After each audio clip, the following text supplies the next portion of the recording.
History of Africa. Part 1. Africa is rising. It can claim the youngest median population in the world, sitting at around 20 years old compared to other continents, which have a median age of over 30. It is the second largest continent in the world and was home to the richest man who ever lived, Mansa Musa. The tallest, fastest, and overall biggest land animals are from this beautiful continent. Often overlooked in history, Africa is the home of over 3,000 ethnic groups and over 2,000 languages. This rich diversity deserves more than just minutes of attention, so we urge you to use this information as a stepping stone to more advanced topics. Fossils strewn across the African landscape provide researchers with crucial insights. These fossils allow us to trace back our human lineage to over 7 million years ago. Our own species, Homo sapiens, began to emerge just 350,000 years ago and undertook a migration known as the out-of-Africa migration around 50,000 years ago, sending humans all across the globe. The Sahara, once lush and green, experienced a drying period beginning in 5000 BCE, which increased due to a shift in the Earth's axis around 3500 BCE, eventually becoming a desert.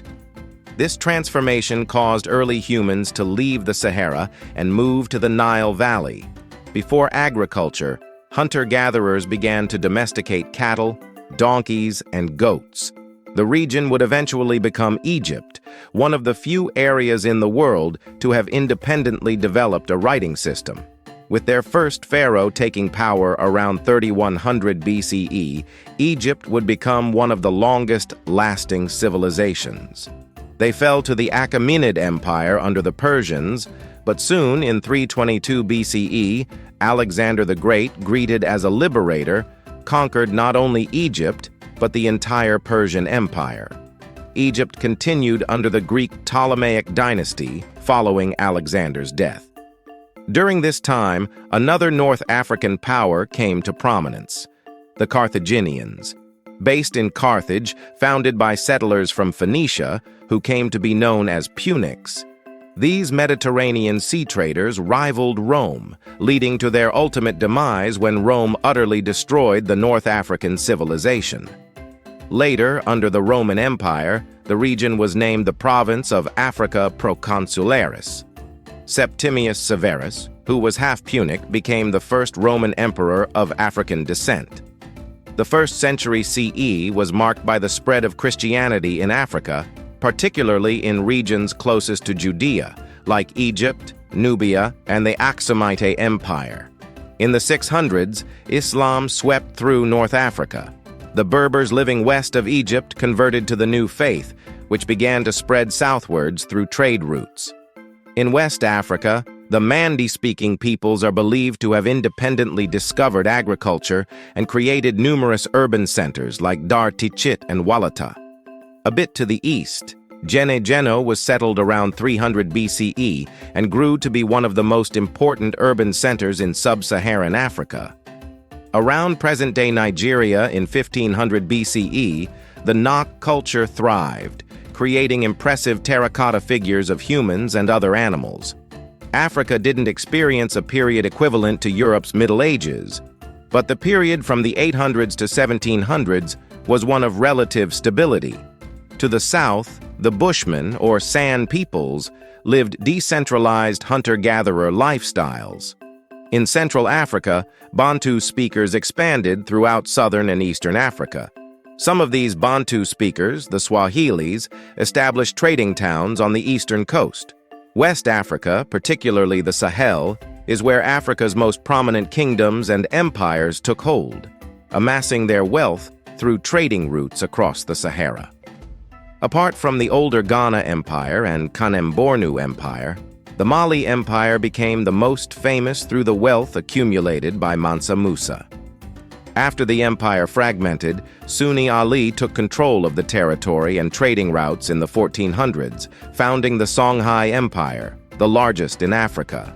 Islam then became its official religion.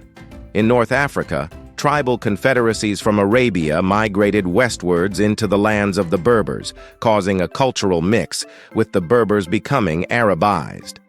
While slavery had already been present in Africa through the Trans-Sahara slave trade, Swahili coast trade, and Barbary coast trade, it intensified between the 15th to 19th centuries with the Atlantic slave trade. Europeans took up to 12 million Africans to the Americas as slave labor. In the 1800s, the decline in the slave trade, along with the presence of Royal Navy patrols on the coast, caused West Africa to adapt to more legitimate markets.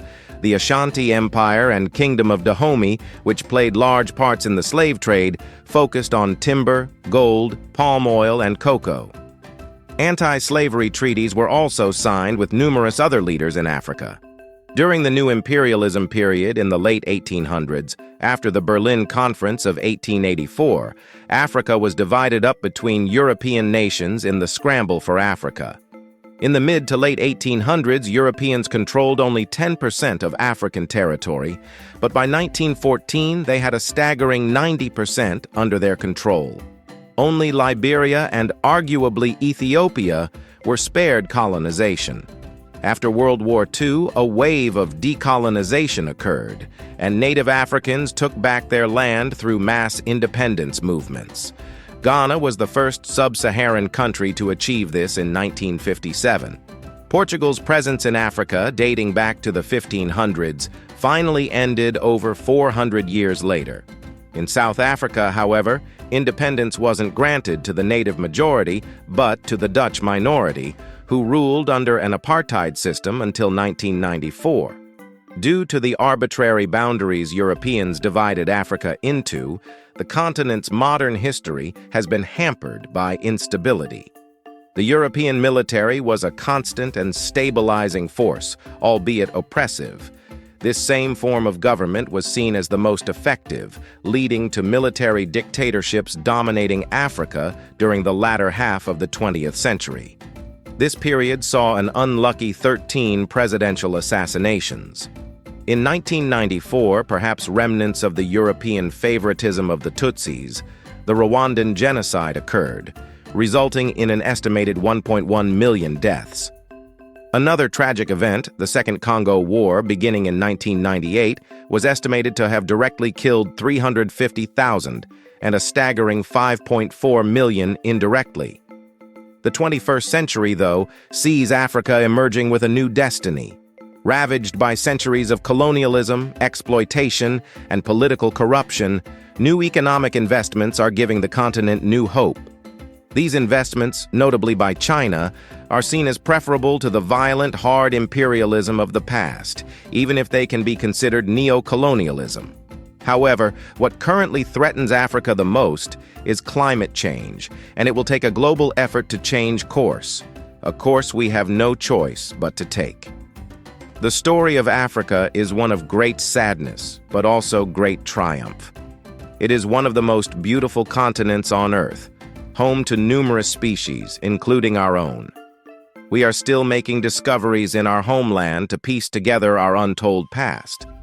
But for this land, the origin of millions of years of our ancestral history, it's truly the future that shines brightest. Kindly like, share, and subscribe to the channel for more videos. Thank you.